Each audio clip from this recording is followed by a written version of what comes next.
Hello, everyone, and welcome to Schmidtless Live. I am your host, Kurt Schmidt, president and partner at Foundry.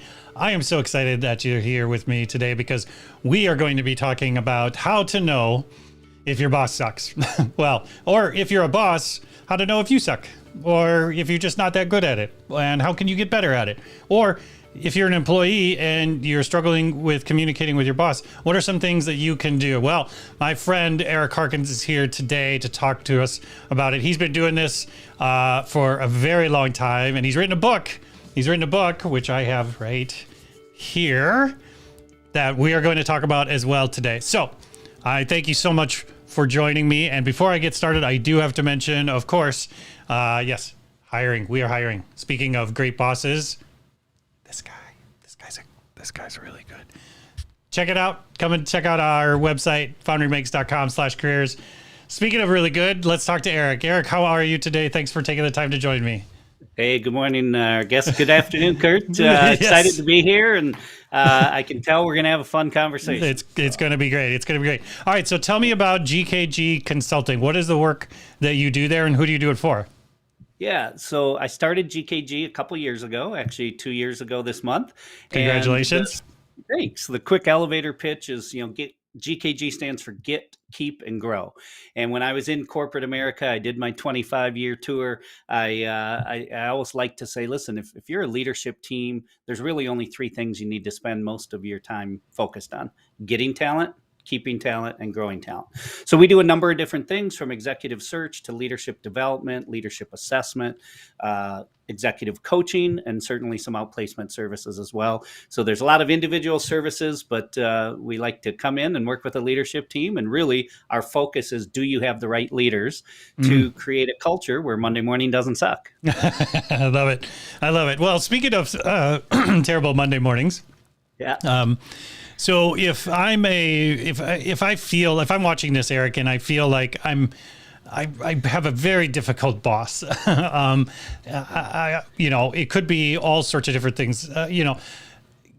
Communication is usually the core problem that I find when it comes to the relationship between a boss, a manager, a leader, whatever title you want to give them, to an employee or team member. If right off the bat, let's just jump right in, Eric. If you had some tips, how do I know if, one of the questions I get is, how do I know if it's the boss or if it's me? Yeah. Yeah. Because maybe they seem to be getting along with other people and it's just me. I don't know. Yeah. Well, it is a very individual thing, right? And one of the things that I always talk about is, a great leader gets to know their team at an individual enough level that they really understand what makes me click versus you, right? My boss knows that, boy, any chance I get to speak in front of a big group, I'd love that. My boss also knows any chance, if they asked you to speak in front of a big group, you'd say, oh, that's not what I want to do. Mm-hmm. And so there is an individual component of, well, it seems like they're getting along with others, but, is it just me? And some of my favorite conversations, I have a tool that I talk about in the book, and I'm sure we'll get into it later, but it's a simple tool called LEAD. And LEAD stands for Leadership Expectations and Development. And it's 8 simple questions that when we work with a company, we ask of the leaders. So one of the starting points is, hey, do a self-assessment on yourself or do an assessment on your leader. And can you answer yes to these questions? And if it's no, and no, the real challenge is, what's your relationship like? Is it one that you could have an honest conversation with your leader and say, hey, you know what? I was talking to this guy, or I listened to this podcast, and he talked about these, kind of 8 leadership principles. And, I'd love to talk to you about how we think we're doing as a team. And, what I would say is, as the employee, even if you're really frustrated with your boss, my advice is always to, take the high road and try to be this person coming up with solutions. Mm-hmm. And, the reality is, and I'm sure you and I've both had these conversations with people, there's times where you tried all of that. You've tried to give that person a chance. Yeah. They don't understand what makes you tick, or they're not creating a culture you want to be a part of. And it might be time to move on. I mean, sometimes that's the reality. Yeah. And that's a hard decision to make, because a lot of people I know will tough it out and vent and go and complain, because, they've invested a lot probably into that role, into that organization. And to have this person come in, or maybe they've always been there in that way, or maybe the relationship has changed over time. But to your point, I think it's important to find out, like, am I the bad roommate, right? Yeah. Because it's, I've definitely talked to leaders before, or employees. I've talked to people who are like, oh, I've never had a good boss. And I'm like, maybe that's not the boss's, Right. Yeah. Maybe it's not the boss who's the problem. I did have a moment when I started my own company where I said, well, I better like my boss now, or I'm in real trouble, because I got bigger issues. But you point the finger in the mirror, like, get better, you. Right.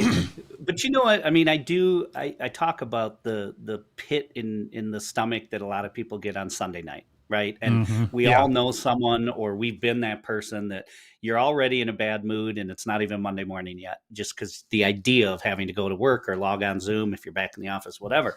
And so I do think more often than not, if you're asking that question, is it me or is it them? It's probably them. Now, if I'm really objective about that comment, that doesn't necessarily mean that they're a bad leader. They just might doesn't not mean be you don't have any opportunities. Might not be the right either. leader. Yeah, and they just might not be a right leader for you. Right. So if you're saying, what are the things that I want out of my leader? Is this person doing that or not? And, if you're talking to peers and everybody else loves this person, then there's probably some self-reflection of, okay, maybe it's just I'm looking for something that they're not able to offer. Right. But usually that pit in the stomach is because, and I have these 3 lessons that I've learned along the way, and I talk in the book how they kind of became rules. And they're a pretty good benchmark. And I've talked to a lot of people now, and they seem to work or land with everyone. But, the first lesson is, lesson number 1, it's okay to have fun at work. It, contrary to popular belief, it really is. And if that's important to you, and you're in an environment or a culture where you're not having any fun, then again, there may only be so much you can do about that. Lesson number 2, poor performing employees don't quit voluntarily. And that one's really targeted at leaders, that you have to understand, if you're a leader, you will never create a culture that high performers want to be a part of if they have to work with underperformers every day. You're never going to make it happen. Yep. And then lesson number 3, which in the book, I tell the story of how it became rule number 3 throughout my career. And it's by far the biggest, most important lesson I learned throughout my journey, is that assholes are assholes and they don't change. And I love when I do a speaking engagement, or when I'm talking to somebody, I'll get a question usually like, hey, Eric, what's your definition of an asshole? And I always say, I actually don't know what the definition is, but I know who they are in every company I've ever worked in. And that seems to land. And if I'm speaking to a big group, even when I just say that, you can see somebody just pop into their mind. And so I think, to your first question, I mean, you're not going to probably have a conversation with your boss saying, hey, I think you're an asshole. But you can say, hey, you know what? I was thinking about it. What do we do to create a culture that high performers really want to be a part of? How can I help with that? Right.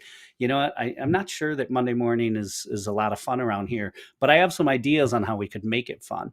And then then it comes down to, are they receptive to that? Are they open to that conversation? Can you be the driver of some change? And if you've tried and failed, then might be time to consider other opportunities. Well, that's the thing, is that, to me, when you say asshole, I think of people that are looking for problems instead of people that are looking for solutions. And to me, it is, if it is an employee that's coming to me constantly with problems, I'm probably not going to be a great boss. I'm really hard with being a boss that is just there to take on your problems as my own. And if that's what you are expecting in a relationship, then I'm probably not going to be a great boss. Right. But to your point, I think those are the people that really come across as they're not interested in being helpful, right? They're not interested in helping themselves, Yeah. So I do have a quick question I want to bring up. So Dylan asks, how might I help a leader who is serving their teams poorly when I feel the issue is their fear, when they aren't able to be vulnerable enough to be wrong, to say, I don't know the answer to that, to let people lead, be the experts and focus on supporting them.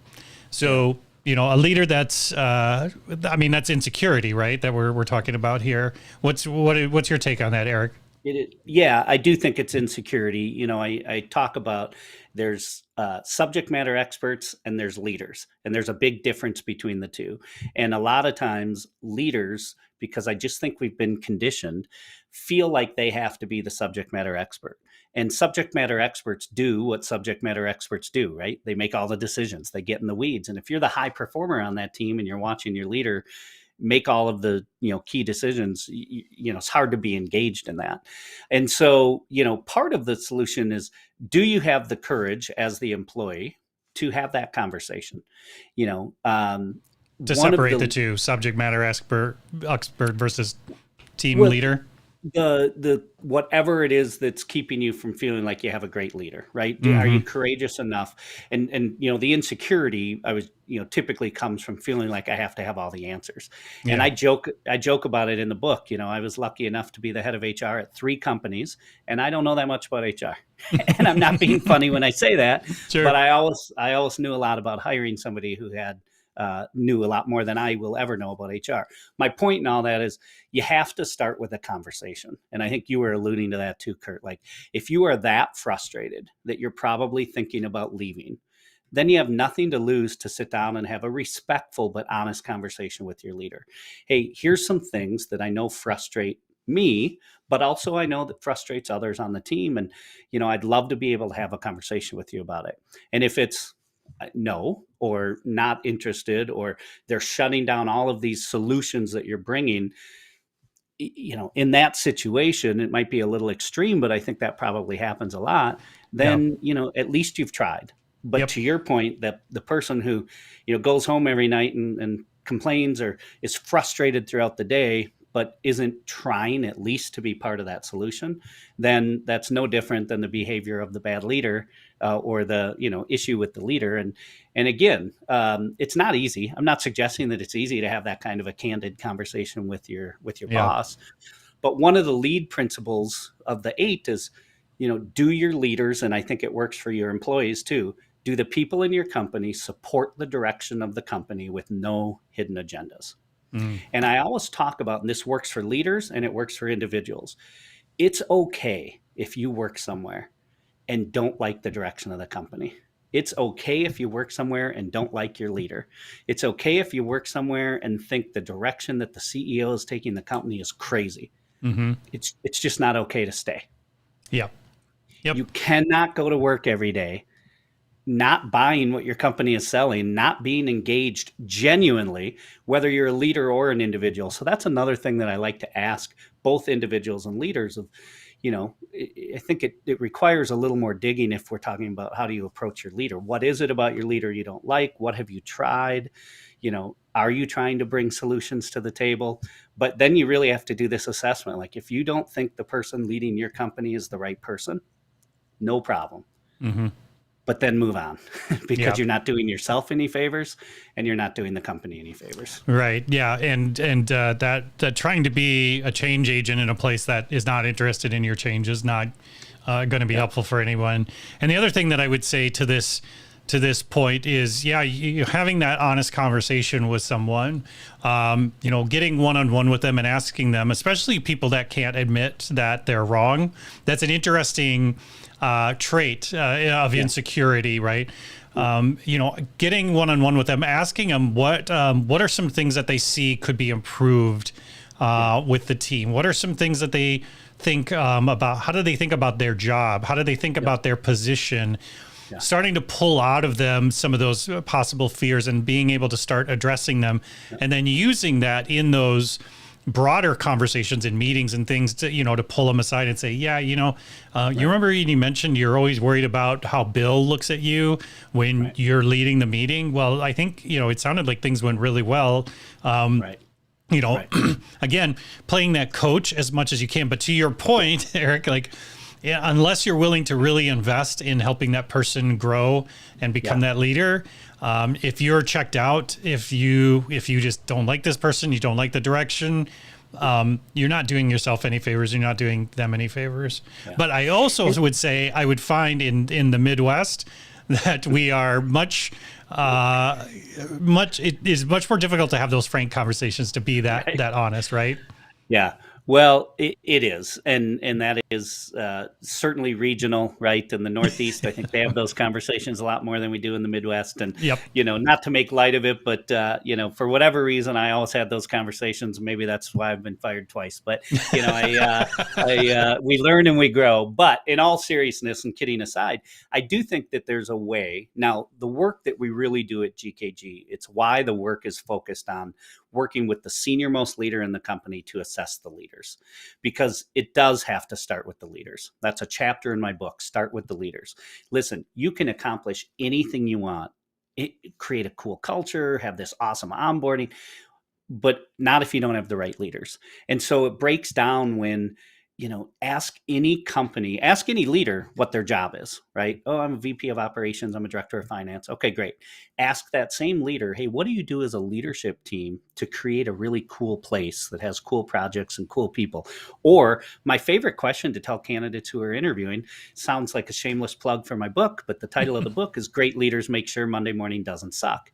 And I always tell people, hey, the next time you're in an interview, ask the leader, what do you do to make sure Monday morning doesn't suck?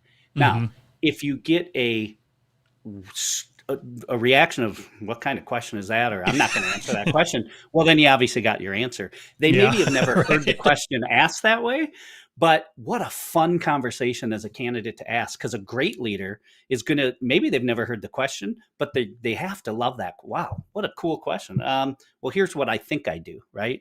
And so where I'm going with all this is, if you are trying to figure out how to address it with your leader, ask the questions in a way that aren't going to threaten them, because it is somebody who probably lacks that confidence. And instead of we need to do this, this has to change. You need to do this. You need to do that. Did you know that nobody is happy? Consider things like, hey, have you ever thought about, have we ever tried? What if we tried? And leave it sort of open-ended, which is a little less threatening for the leader. But Monday morning is a lot of fun when you have two things, a great leader and high-performing employees. Monday mornings suck when you have employees who aren't getting their job done, who get to show up day after day after day, because the employees who are there who are really high performers with a ton of potential will get disengaged faster than anything else you can do in the company. And so, that isn't something you as an individual and employee can solve for your leader. But one of my other favorite things that I would suggest, and I do talk about this in the book as well, is it always fascinates me how little amount of time leaders and companies spend on getting to know their teams and letting their teams get to know them. And there's this really simple tool, I call it a get to know me. It's a visual, it's sort of my life in a slide on a PowerPoint. And how it takes 10 minutes. And I promise you, if you sit in a room and if you can get your leader to do something like that, and the leader has to participate, you start becoming human in a hurry. And I have been in rooms with people who have worked together for 15 years and didn't realize they went to the same college. And can you imagine all of a sudden now they're like, oh, you went to St. Cloud State? I went to St. Cloud State. And now all of a sudden we have a new, just cool kind of relationship. And that can be a starting point towards just getting the team to be able to talk about something other than just work. Because part of this is about getting to know your leader and getting your trust, leader to know you and building that trust. And hey, we all have things, right? We all have had loss. We've all had challenges. And it just makes it it's a really, really fun and engaging way to start to get to know people at an individual level. And a lot of good things come out of that. So that would be one thing I'd recommend. Yeah. Offer that up, suggest that. Hey, what if we did something like this get to know me exercise? Spent an hour just talking about who we all are and where we came from. The work agenda will be there tomorrow.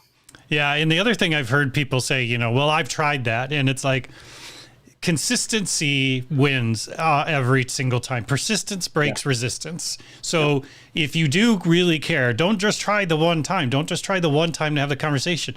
Try it a dozen different ways. It's okay, because if you actually care, you can break through to that side. But if you try it once and you're like, well, they're just not having it. Maybe they just weren't having it that day. Maybe but again, if you do care and you just write it off as, okay, this one interaction determines our relationship going forward forever.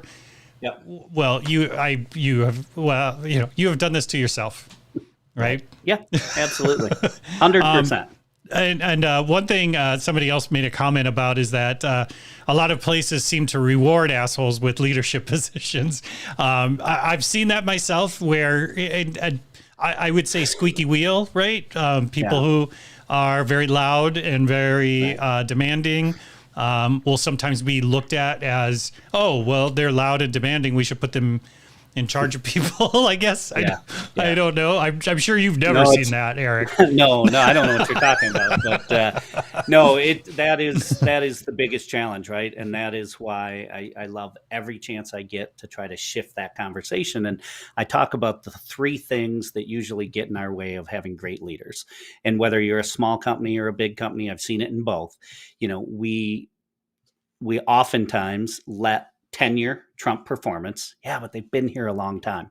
Well, that doesn't matter. Yeah, but in 2004, they, were our top performer. Okay, well, that was 17 years ago. And that happens all the time. Or we let relationships trump performance. Yeah, but I coach their son's basketball team. You're telling me I need to deal with this? I have to see him on Saturday morning. It's my nephew's roommate. Yeah. Yeah. Or, and what you're talking about, and probably the biggest issue, and it certainly happens most often in sales, that we let performance trump behavior, right? And behavior has to be as important as the results. How you get the results has to matter as much as the results themselves. And that is hard, right? Wait, you're telling me that you want me to get rid of this VP of sales? Yeah. Because nobody likes working with them, and they have 200% turnover in their department, and and there's no engagement or enthusiasm. Yeah, but they did 150% of their sales goal. It's like, okay, well, what did the next closest salesperson do? 90. Mm-hmm. What if your 8 people in sales all did 105 and your leader of sales did 75? Let's just run the math on that. Right. And I've done that real exercise on a whiteboard, and it's staggering, right? It's like, oh shit. Yeah. But it's hard, right? Yeah. And so it is hard. And that's why, we're pushing this sort of GKG is trying to really push that agenda of, again, you will never create the culture you think you're trying to build when you have that kind of leader at the top of the house. Yeah, because I think, again, in technology, we see it over and over again, and I talk about it on the show a lot, which is you take the highest performer and you put them in charge. For some reason in the technology design space, that seems to be more of the norm versus maybe a more mature space like manufacturing or, those types of areas where, they have specific sorts of training and things, because a lot of times I see in most of these organizations, as they're growing, there is no training. There's no specific coaching, right? Yeah. Well, and now it's like, I'll call that the softball, because you're speaking my language now, because that's exactly what I've learned over the years, that companies don't set expectations for their leaders. They tell leaders what their job is. Okay, let's back up. So let's talk about those expectations. When you're talking about expectations, are you talking... Now, somebody might, the reason why I interrupt you is because I know some people are going to think, well, around company goals, right? Like, here's the expectations. Like, we're a fun place to work. Like, Right. but what are you talking about when you're talking about Yeah. expectations? Yeah, I actually was just having a conversation last week with a decent sized group of people, and it was all around, why values don't work and all this stuff. And I said, well, personally, I think values break down because your employees look at the words on the wall, and then they look at your leaders and they say, well, wait, integrity is one of our values, but my leader just, whatever. Or teamwork is one of our company values, but my leader hasn't had a one-on-one with me for 6 months or whatever it might be. So what I'm talking about is lead as a tool, which is the one I use, and there's other tools out there, but it's in the interview process that far upstream. Are you starting to set the expectation for people who are going to join your company, not about performance and results, about how we want you to show up as a leader? And again, back to my earlier comment, ask any leader what their job is, and they're quick to tell you. Ask them, hey, what do you do to create this really cool culture? Or how do you show up as a leadership team? And it really came to life in my last corporate role. I was heading up both HR and I was kind of the chief administrative officer for a retailer that had 1,100 locations in 47 states. It was a big operation. And we were in the enviable position where we got to build a brand new corporate headquarters. So we had to hire a lot of our leaders brand new because people weren't relocating for the opportunity. And we did two things in every interview. I brought this set of tools or this set of expectations called LEAD, and I talked about the 3 lessons I've learned along the way. And all I did in every single interview was talk about what is important to us as a company for our leaders. And I can go through them real quick right now if you want. It's 8 simple questions, but that's where it breaks down for companies, that you don't tell a leader, hey, it's important for us to, the first one is create a culture high performers want to be a part of. What does that really mean? Well, it sounds kind of self-explanatory. Be a cool boss. Nope. Creating a culture high performers want to be a part of is accepting the real fact that poor performing employees don't quit voluntarily. And again, I said it earlier, you will never create a culture that high performers want to be a part of if you let underperformers show up day after day after day. Right, so, they're dragging everybody down. The first expectation is you're not going to let underperformers continue to be underperformers, and we're not going to talk about the same issues you're having with that person month after month after month, and then they still show up. Right, so that's an example of setting that expectation. The second one is, do your leaders bring energy and enthusiasm to work every day? Well, that's pretty self-explanatory, and I get criticized sometimes. Hey, Eric, I'm not like you. I'm not this. I'm not the person that walks around high-fiving people. I'm not bubbly and gregarious. And I am the guy who loved to high-five people and ride the scooter around the office. And I miss those days. But that's not what it's about either. It's about, can you get your team excited about what's going on in the company? And you don't have to be a cheerleader to do that. But think about the last time you logged onto a Zoom call, or if you're back in the office, you walked into a conference room. What was the energy of the team? Were they excited that you walked in? Is the leader of that function getting people who work in that department excited about what's going on? And they're only going to be able to do that if they genuinely are excited about what's going on. And so I break each of them down, but think about setting an expectation, not mission, vision, not values, how we want you to show up every day if you are a leader of people in this company. Because that is where we saw the biggest change, because then it's also not personal, right? Build relationships at all levels of the organization. That's one of the lead principles. Think about being able to sit down with somebody and say, hey, Kurt, we've shared, as you know, one of the things that's important to us for our leaders is that they build relationships at all levels of the organization. Your peer, Mary, has been trying to travel with you for 4 months and you've canceled on her 5 times. Help me understand how you think that's building relationships at all levels of the organization. Right. Then it's not personal. It's not, I don't like you. It's not, you're not kissing up to me. It's, hey, I'm just drawing back to these expectations, right? Create a culture high performers want to be a part of. You have 4 people who in our last assessment process were ranked in the lowest category. And 3 of those 4 were in the lowest category the last time we did the assessment process. You are not creating a culture that high performers want. So it makes the conversations really actionable, makes them really easy, and it makes them not personal. This isn't about I think you. It's really this is important. About our expectations for the leaders in this company. Yep.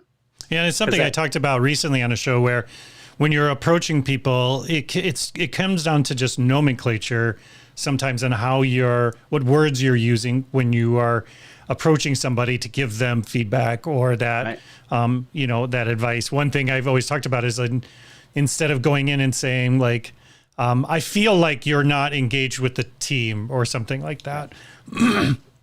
But going in and saying, I need to feel like you're engaged with the team, or I want to feel like you're engaged with the team, and then leaving it up to them to come to their own answers. Because again, those things can be very disarming to folks.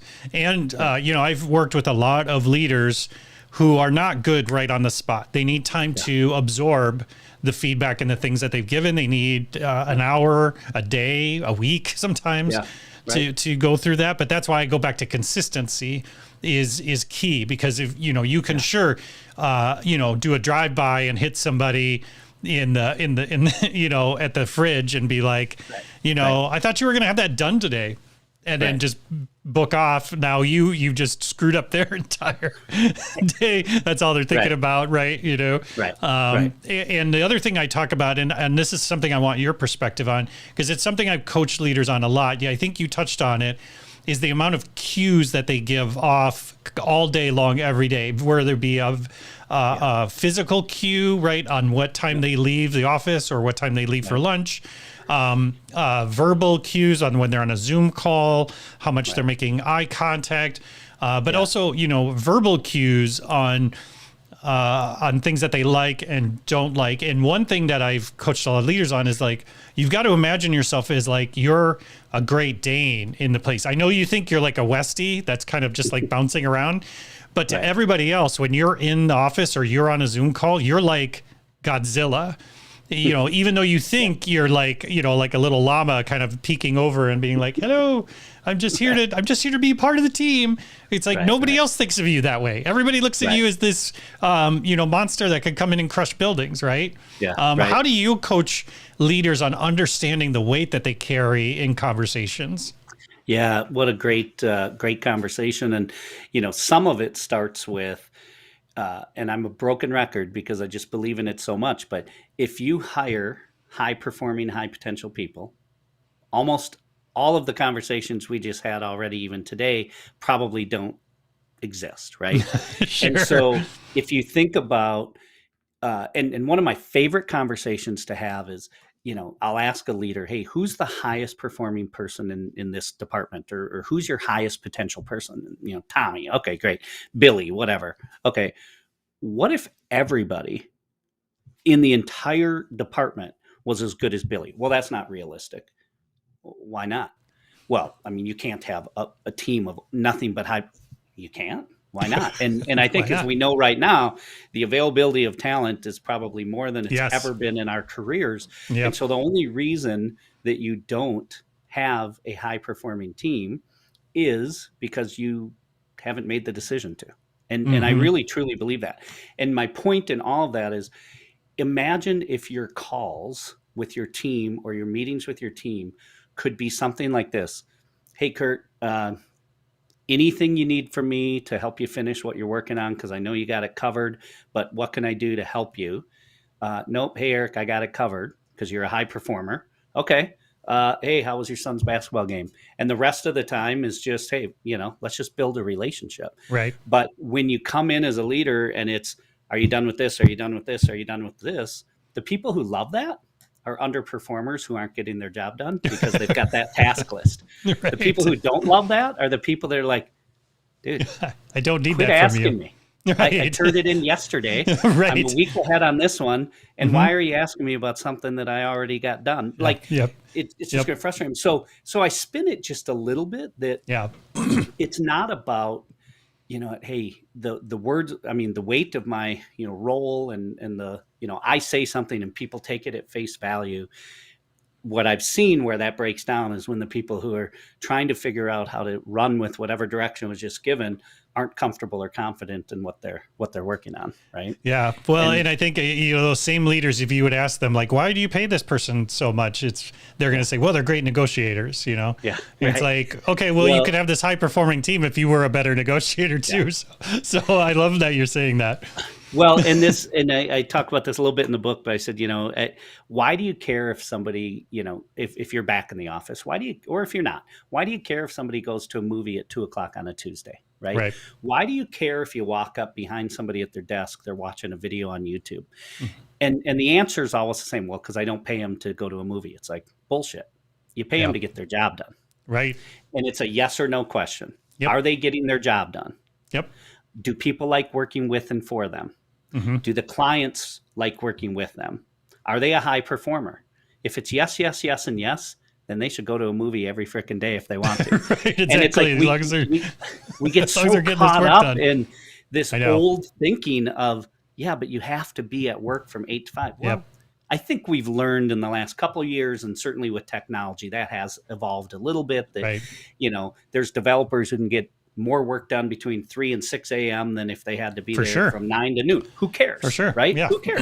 I don't care. And, we do a lot of recruiting, executive search, and our sourcers, I don't care if they're sourcing at 2 a.m. Right? Yeah. I mean, if they get, hey, here's the list of candidates that you wanted me to get for you. And if they're gaming all day, great. Good for you. Right? We needed the list by Wednesday. I got the list by Wednesday. Good. Yep.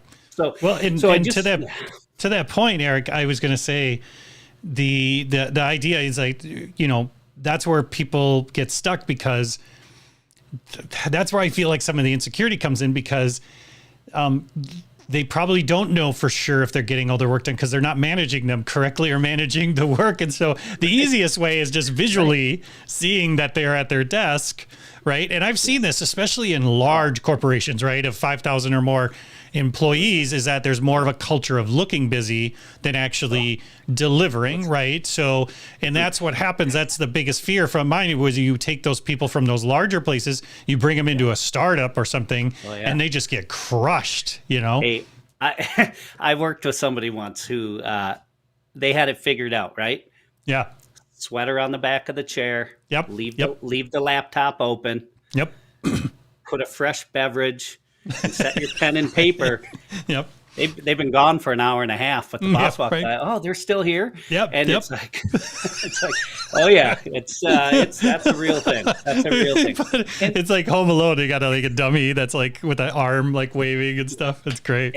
And listen, I wish this story was 30 years old, 40, 50 years old. No, but it's not. But in the last 10 years, I've worked at a company where the CEO walked the halls at 4:30 on Friday and did cube check. Right? Yep. I mean, who's still in their desk? And it's just like, what a waste of effort. Like, who cares? Yeah, who cares? And how much, with that time, how much could you put into connecting individually with those folks to really understand, to your earlier point? One last thing I want to talk about that's in the book that I think I really want to dive in is, you talk about it's near impossible to teach leadership.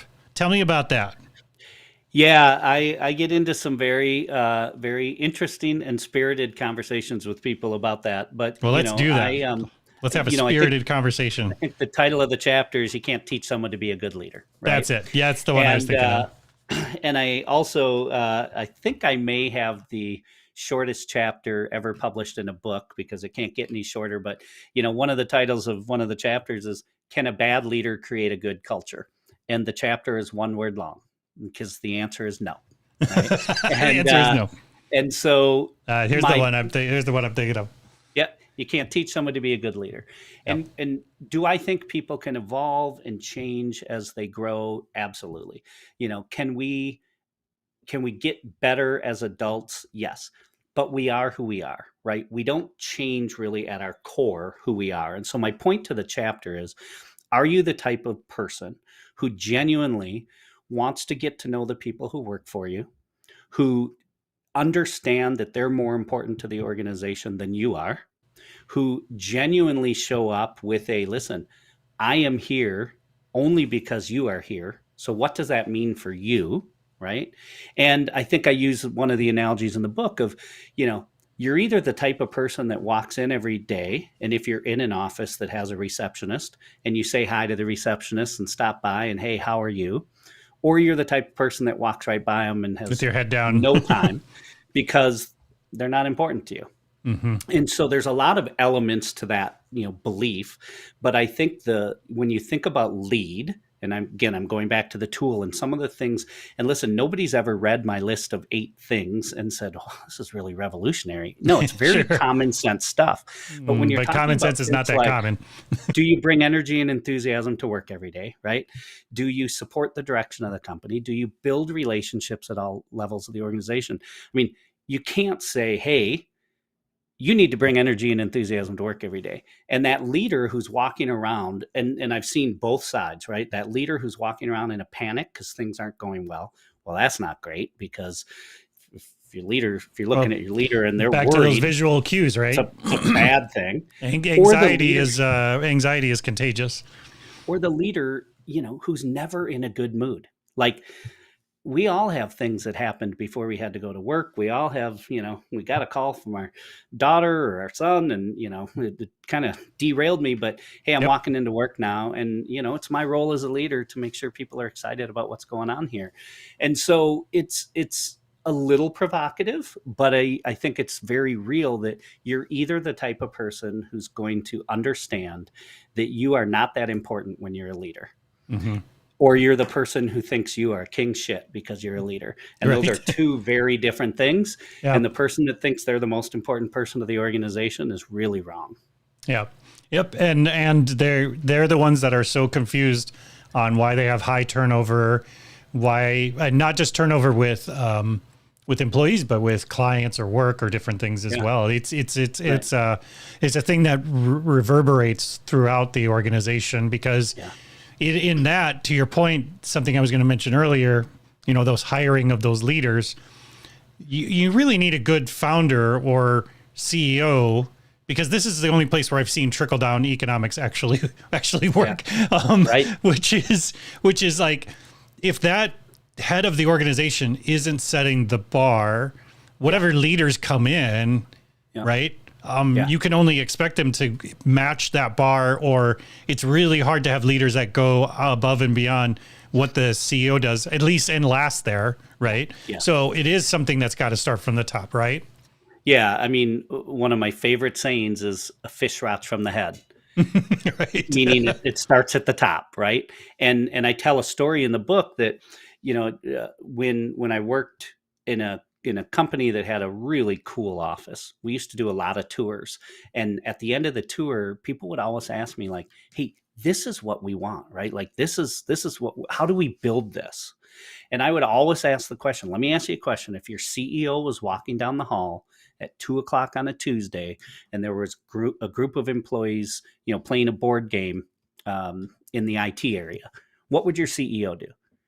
Oh my God, they'd lose their mind. They'd be so upset. They'd be pissed. It's like, well, that's why you're not ever going to have that kind of a culture. So I agree with you. It does absolutely start at the top. And, I did it on my LinkedIn post, but listen, for anyone who's looking for work, you should really apply to the Foundry, because think about the fact that the co-founder and partner of the entire company, the president, Kurt, wants to have this conversation. I mean, all kidding aside, Kurt, that's half the battle. We got to get more leaders who at least understand I may not be doing it all right.